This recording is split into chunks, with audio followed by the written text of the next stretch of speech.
Someone wrote a comment on the Justinian deception and sort of laughed that I was in fear of travelling in my automobile. And he's actually right. He's so right about it. And every time I hit the road, hit the public highways and travel in my automobile, which is almost daily, to the shops, the normal runs, I live in fear.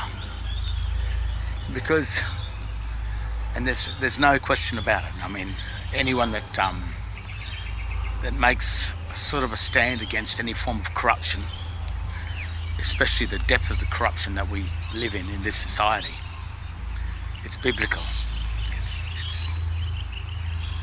It goes through the churches. Anyone that doesn't live in fear of it would be crazy. And I admit it openly. Every time I get into my automobile on that bike, the motorbike, it's always in the back of my mind is when I'll be pulled over, have my property that I've worked hard for, so much of it that's just been taken, impounded, and then debts clocked up, racketeering of our property clocked up against us and put into a state where, well, they assume that we owe them all this money. They create the debts just like that. David Walter did the same thing. He was retired police officer, and a good one at that. He was a very honourable man, and he served his career without any incidences, as a lot of them do get involved in. But what he did was he devoted his time helping people.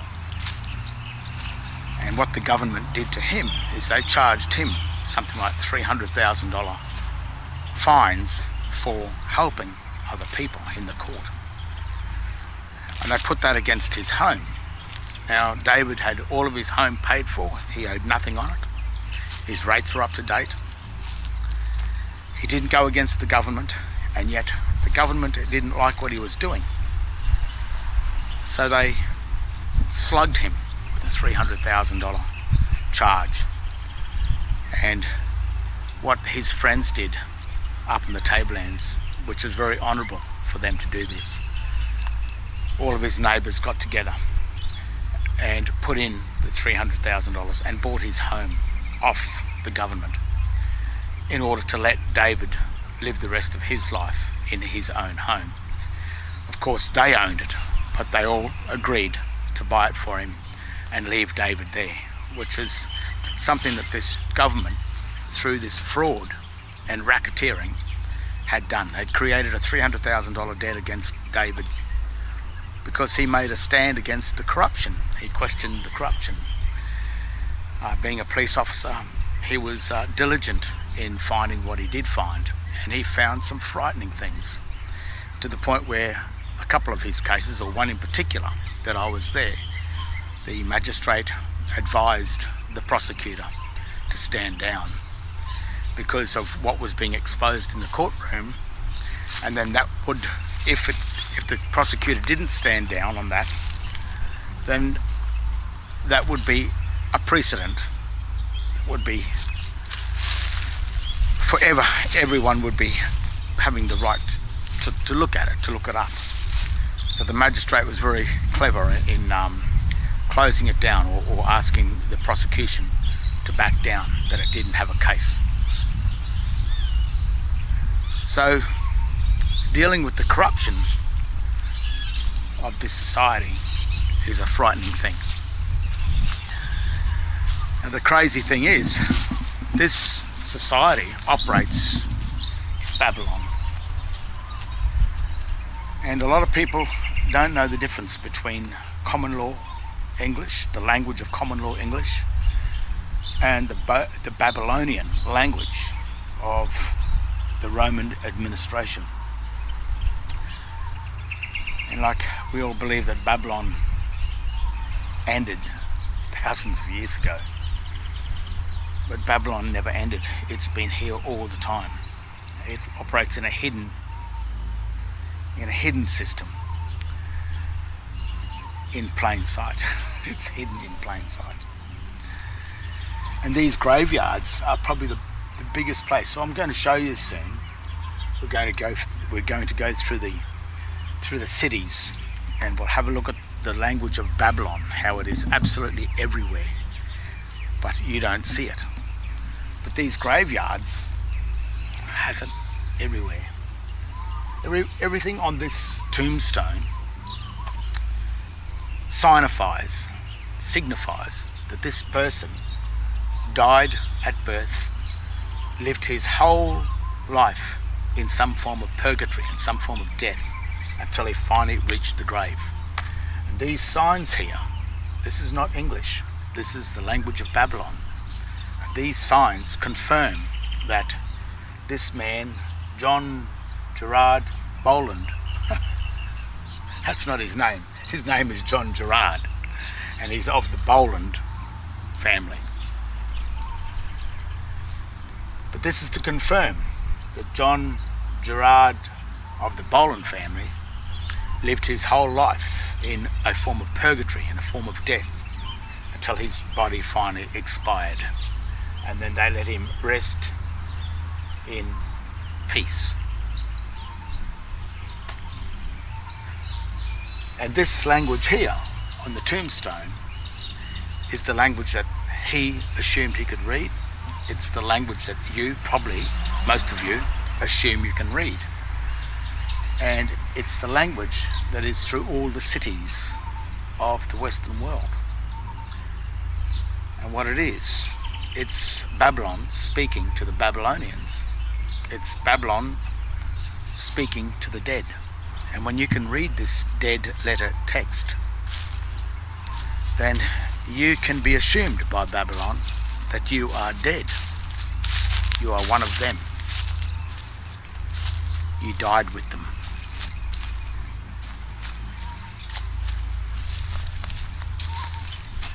Now, something is going on with John Gerard Boland in a technical or in a legal form, and it's very clever. There are two trusts here. Well, there's three actually, but John and Gerard were birthed. These two offices, this is not a name, and no name can be written in all uppercase text as a sign. And even in sign, we have the J and the G and the B, which are of a larger font size to the rest of the words, which breaks the jurisdiction of that will read OHN, that will read Erard, and that will read Oland in a grammatical sense, using the grammatical rules of English and the grammatical rules of sign and the grammatical rules of Latin. So this tombstone has been created as an absolute total fiction. So this person almost never existed. But on the birth certificates, two things have been created.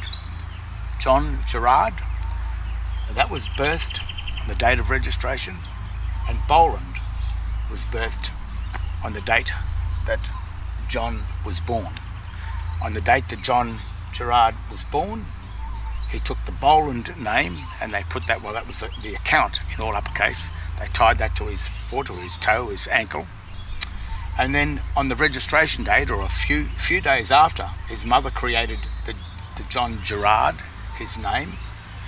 And then probably a month or two after that, in this case, this John Gerard was then registered.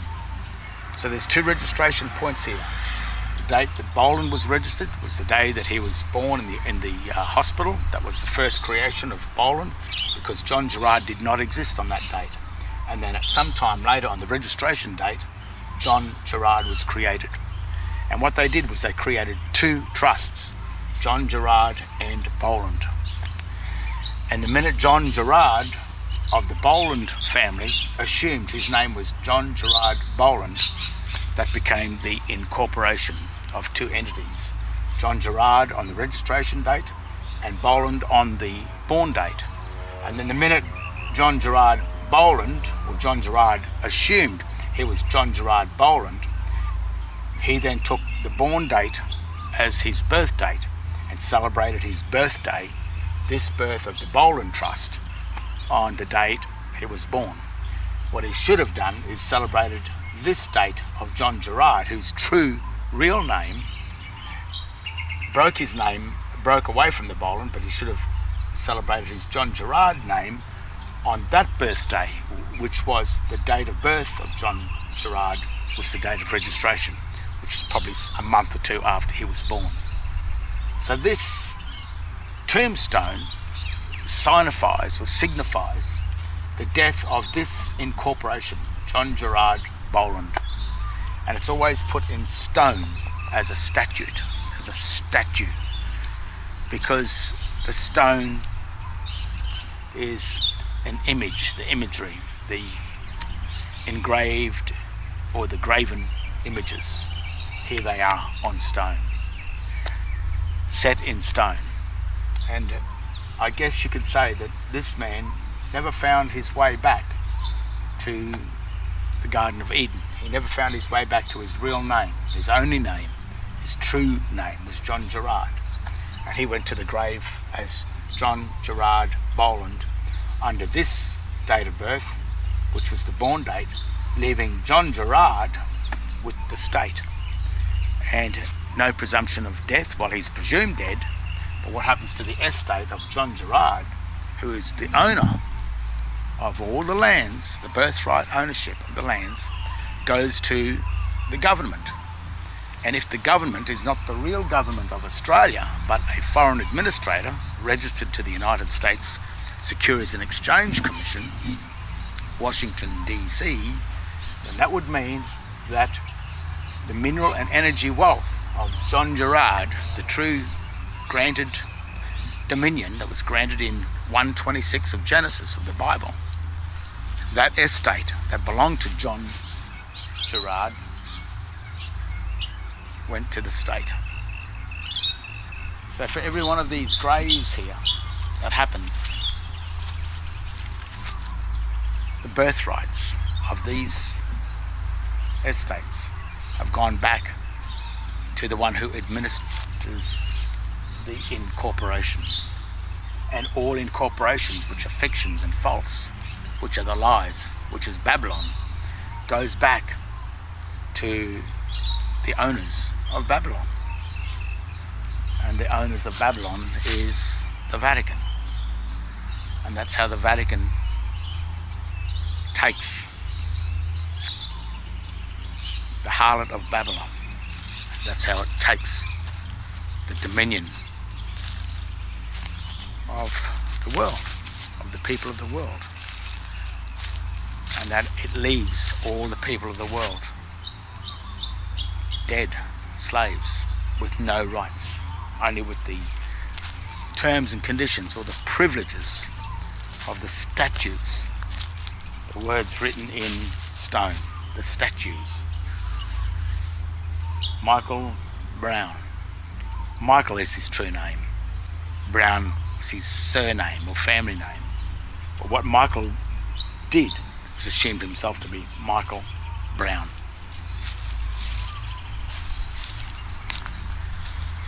We'll go and have a little look at all the signs through the cities of Babylon to show you that not one of these signs are written in English or make any form of sense. And even most signs, because they're put on a square or have a border around them, a sealed border, then contains the signs, the language of Babylon, contains it within the sign, so it doesn't escape onto the public that belongs to you and I, the real, that belongs to John Gerard. And the reason why these signs have got to have these, or on squares, or on a sign, or on a plate, or on a plane, separate to the land, is to save their ass, or to save them from possible. It's to save them from being sued from the real people. It's to keep them separated. Babylon must be separate. It floats over the top of the layers of the earth. It's the law of water, and that's why they call United States and all of its jurisdiction flooded lands, because Babylon operates on water. So what it is these are really all ships in dry dock, because these water corporations that operate on water are sitting on land, so they must float above it.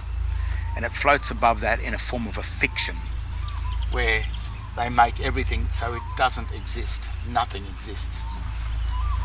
The only thing that actually exists on this stone here, the only thing that makes any sense is this, where R dot full stop I full stop P, which really means rest in peace.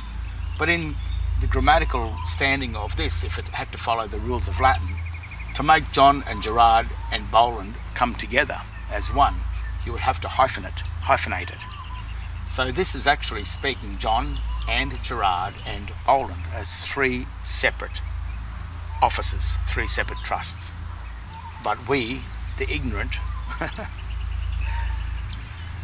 the ignorant masses, the illiterate, will read that as John Gerard Boland, which is the great mistake. And we have then fallen into the world of Babylon. So let's go and have a look and just see all the signs of Babylon. So I'll go and see all the signs of Babylon.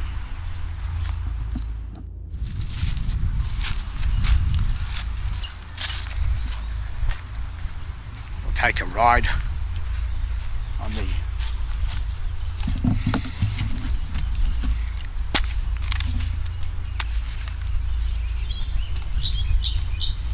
trusty machine, and we'll play it safe. Go through the city where no one can harass us, because this is not registered to any other foreign entity. It was bought with their money, but it was bought, I guess, outside the system. There's no record of it. But what I do on these, on any equipment that I do buy, that I have to pay their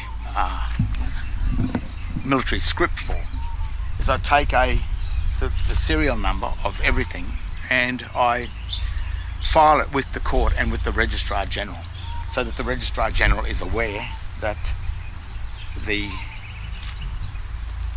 items, I guess, that I hold are with him, or that I've recognised by the Registrar General. And that if anything happens, that there is evidence that it's been identified, so to speak. So let's go have a look.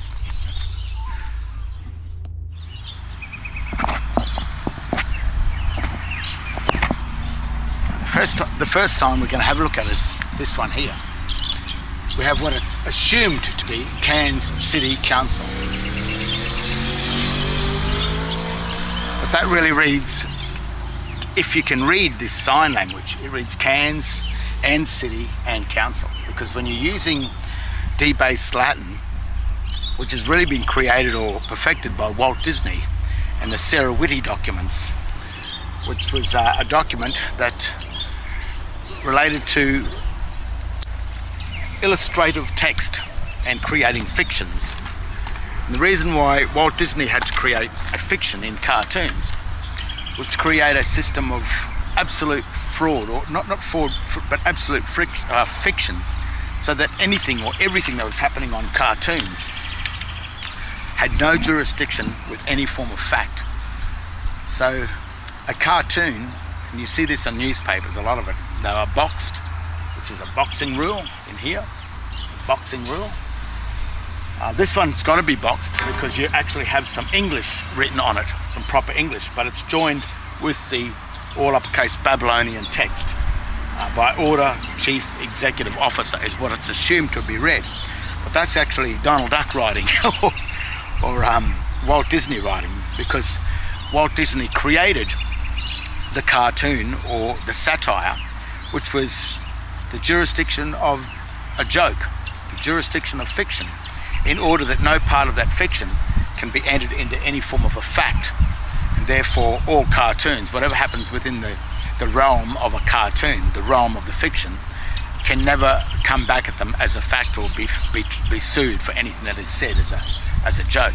Now what's happening here is these signs are being used, operating under the Sarah Whitty grammatical rules of satire and illustrative text, in order that all of this becomes a joke. All of this becomes a fact that you have entered into this cartoon text, this debased Latin. You've assumed it to be real.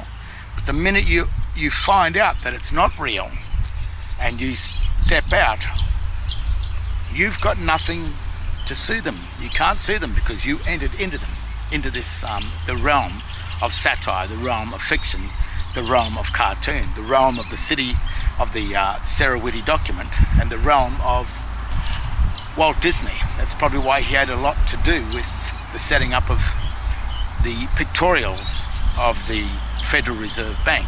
The pictorials are the debt notes, the bills of exchange, have all been done in a way that it resembles a fiction, a cartoon. And even though they look official, these signs look official, they operate under the Walt Disney cartoon text system. Now this one is very interesting too. Not only it is sealed, it's a sign, but we have the Cairns City Council written up the top here, which is Cairns End City and Council.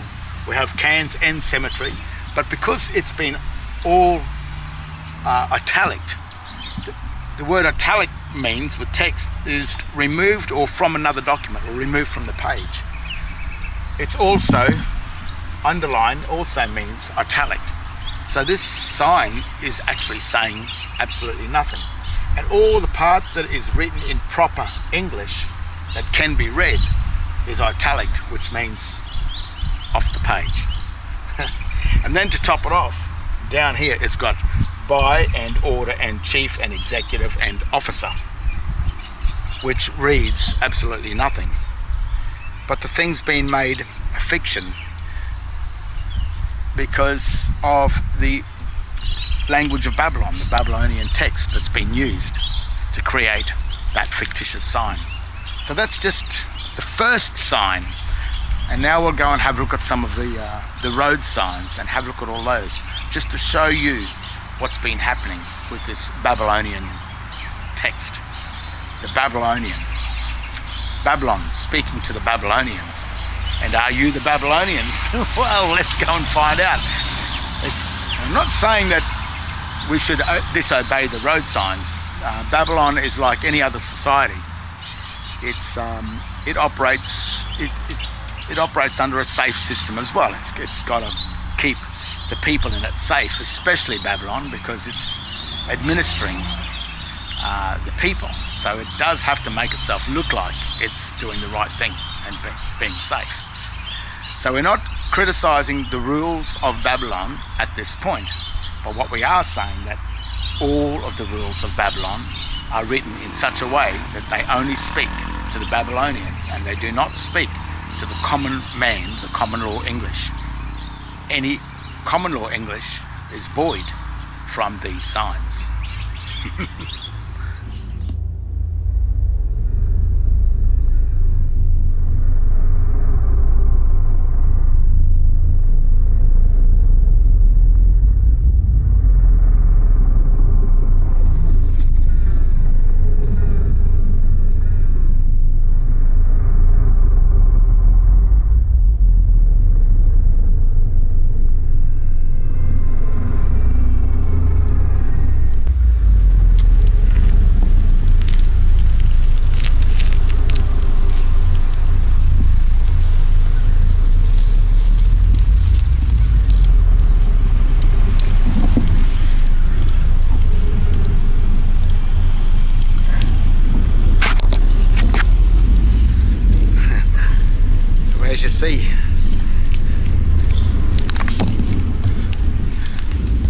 As you see, the sign is everywhere. the language of sign, the language of sin, the language of Babylon. And all signs, street names, everything. It's as if Babylon has taken over everything, and it's been administered by the Masons, the Freemasons, Masonry, that administer the symbols and the signs of Freemasonry. Is an international organisation which is not national. So therefore it derives from the sea. International corporations, international entities have no lands. They can't have any lands. And it's a bit like the margin of a document. It's the same.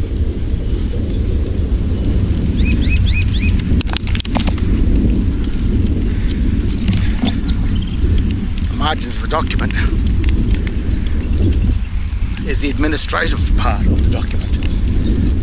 That's why the written language in the margin of documents is never written in English, or is always italic or of a different font size.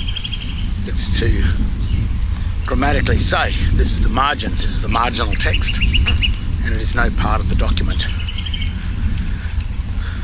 But if you're not grammatically aware of that,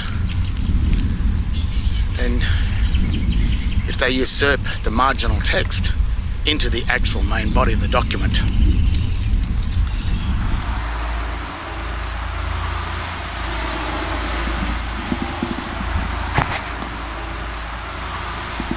now, if they usurp the marginal text into the main part of the document, into the main body of the document, and you can't tell the difference between the marginal text and the text within the document,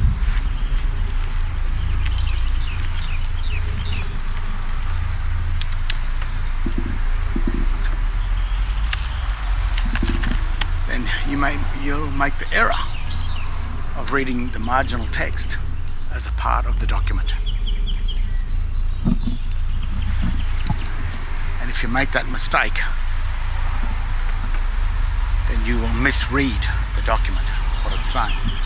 You may assume that it's saying something that it's not. And the maximum of presumption is that a presumption is a fact negates a presumption. Which means if you don't know the fact and you're operating under the presumption, well, that will exist as the law until the fact appears.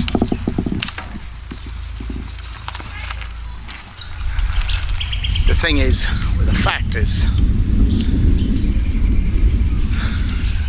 that if it's your own stupidity and your own ignorance that you assume something, then you have no one else to blame.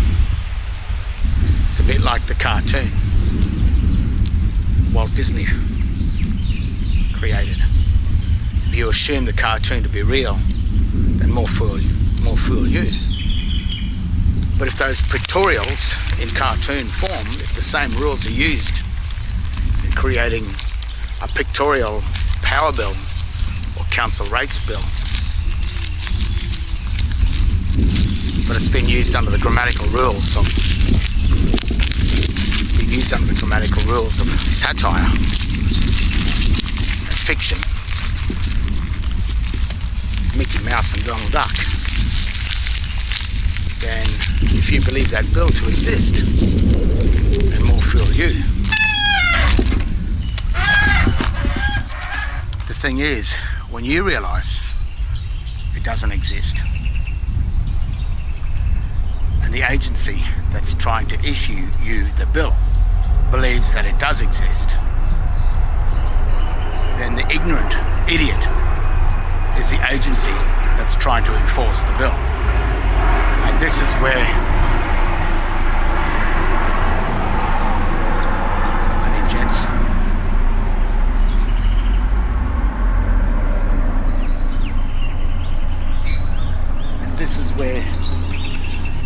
I become so frightened.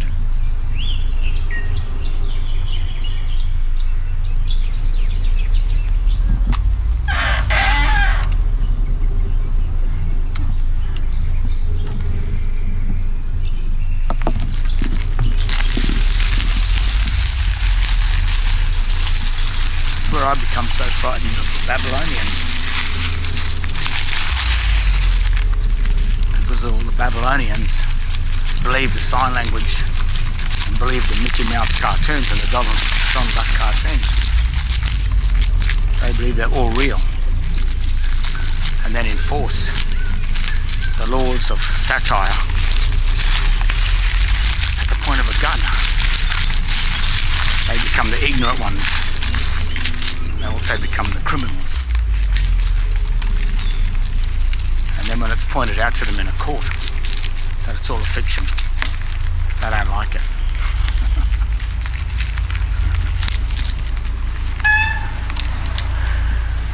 So let's go and have a look at a few more signs, a few more. The language of Babylon, the satanic world of Babylon. Let's go have a look.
Sign language everywhere. Everywhere you look.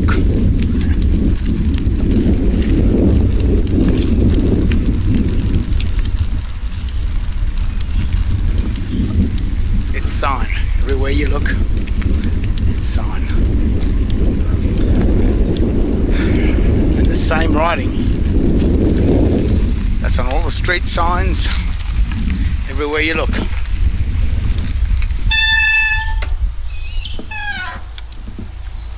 There it is.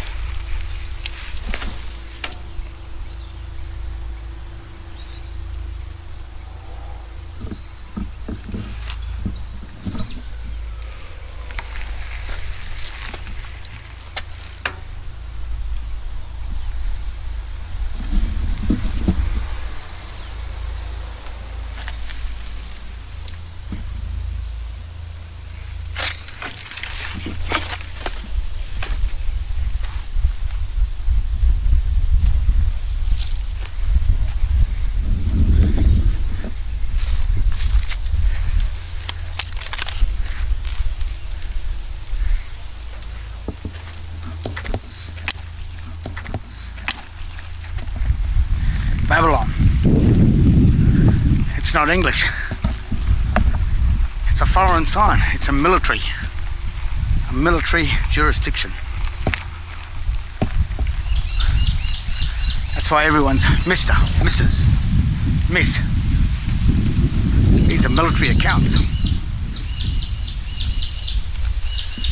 Got nothing to do with the people or with the English system or with the common law system, which is the Christian system. And every trust has two sides, the side of the debtor and the side of the creditor. So you have to make up your choice what side you want to be on, and that's why when the police pull you over they ask what's your name and date of birth. They want to know, are you John Henry or are you Doe? And when you say John Henry Doe, they need to know the date of birth of John Henry or the date of birth of Doe, because they're two different dates of birth. And they need to find one of those dates, the date of the doe, the birth of the doe. The minute you do that, then you have consented to be in Babylon, to be subject to the Babylonian language, the satanic language of the dead or the purgatory, where you are birthed, where you were born living, birthed into purgatory, birthed into death, birthed into an assumed death. And then when you finally reach the tombstone, they put the two trusts on the stone, the John Henry and the Doe, for the closure of that account, of that debtor and that creditor account. All Babylonian, all satanic.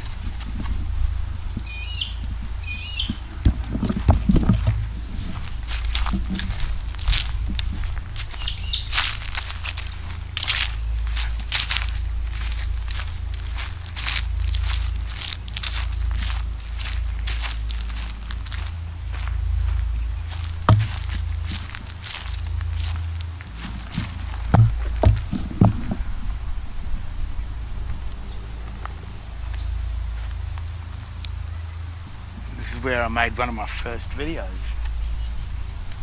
I think this tombstone will be here for a lot longer than all of us, because our death has been recorded in stone, the headstone.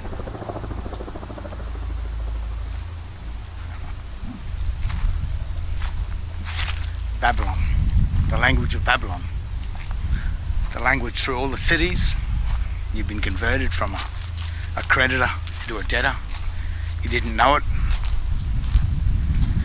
You didn't know the difference between the language of the debtor, the language of the creditor, which is really the language of the main body of the text on a page, the language of what's in the margin, which is the administrators. And if you can read the language of the administrator, then you've consented to it, because it can't be read. It's Donald Duck, it's Mickey Mouse, it's Walt Disney. It's been constructed on the styles manuals of Sarah Whitty, the style manual of the illustrative text, the text that is the symbolic text, the text of pictures, the text of symbols, but not the text of true descriptive writing, text of the descriptions. It's not that. So when you read it and assume it to be English, then mix it with the English language, well, you've only got yourself, as I said, you've only got yourself to blame. It's ignorance that does it, because Mickey Mouse and Donald Duck is fiction. The power bills, the council rates notices, they're pictorials. That's not writing. A pictorial is an illustration. It's a graven image. It's engraving. The text is symbolic text. It's not writing. The whole thing is a fraud. But while you assume it to be real, and before the presumption has been proven, then the presumption will remain as the fact. been proven wrong, then the fact overrides the presumption. It negates the presumption. And then you're left with nothing. Nothing but a foolish idiot that you've been for believing that those documents were real.